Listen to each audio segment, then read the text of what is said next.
तर पहलगाममध्ये दहशतवादी हल्ला झाला आणि त्यानंतर महाराष्ट्रातल्या अनेक पर्यटक हे जम्मू काश्मीरमध्ये अडकलेले होते। या अडकलेल्या पर्यटकांना राज्य सरकारकडून परत आणलं जात आहे आणि अशामध्ये आता शिवसेना शिंदे गटाचे खासदार नरेश म्हस्के यांनी एक भाष्य केलं। जे लोक कधीही विमानामध्ये बसले नाहीत त्यांना एकनाथ शिंदेंनी विमानात बसवून आणलं असं नरेश म्हस्के म्हणाले। म्हस्के यांच्या वक्तव्यावरून नव्या वादाला आता तोंड फुटले। संकटात अडकलेल्या पर्यटकांना परत आणून सरकारनं उपकार केलेत का असा संतप्त सवाल विचारला जातोय। तसंच म्हस्केंचं हे वक्तव्य उपमुख्यमंत्री शिंदेंना मान्य आहे का असा प्रश्नही उपस्थित होतोय। 45 लोक रेल्वेने गेले होते। पहलगाम लँड क्रॅश झालं तिकडे पहलगाम मध्ये अडकले एका सीआरपीएफच्या गरीब लोक खाण्याचा प्रॉब्लेम होता। सीआरपीएफच्या कॅम्प मध्ये ते लोक राहत होते।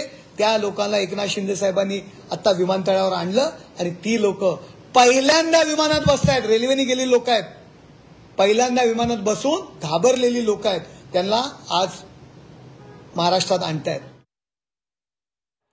तर म्हस्केंच्या या वक्तव्यावर शिवसेना, उद्धव बाळासाहेब ठाकरे पक्ष आणि काँग्रेसनं पलटवार केलाय। खासदार नरेश म्हस्के यांचं विधान कमालीचं संतापजनक आहे। ज्यांना कधीच विमानात बसायला मिळालं नाही त्यांना आम्ही विमानात आणलं असं म्हणत जो बडेजाव मिरवण्याचा प्रयत्न खासदार नरेश म्हस्के यांच्याकडून होतोय तो निव्वळ अश्लाघ्य नाही तर तो चीड आणणारा आहे। म्हणजे इतक्या दुःखद प्रसंगामध्ये सुद्धा तुम्ही माणसांना त्यांच्या आर्थिक कुवतीवरून त्यांची हेटाळणी करता, त्यांची कुचेष्टा करता। आधीच ज्यांची मनं प्रचंड रक्तबंबाळ झालेली आहेत, जखमा झालेल्या आहेत, त्यांच्या जखमांवर मीठ चोळण्याचा प्रकार नरेश म्हस्के सारख्या लोकांकडून होतोय जो अत्यंत अश्लाघ्य आहे। खासदार नरेश म्हस्के को जूते मारो कसके। नरेश म्हस्केंचं आता मी स्टेटमेंट ऐकलं, तळपायची आग मस्तकाला गेली, लाज वाटली पाहिजे। किती पैशाचा माज, काय बोलताय तुम्ही?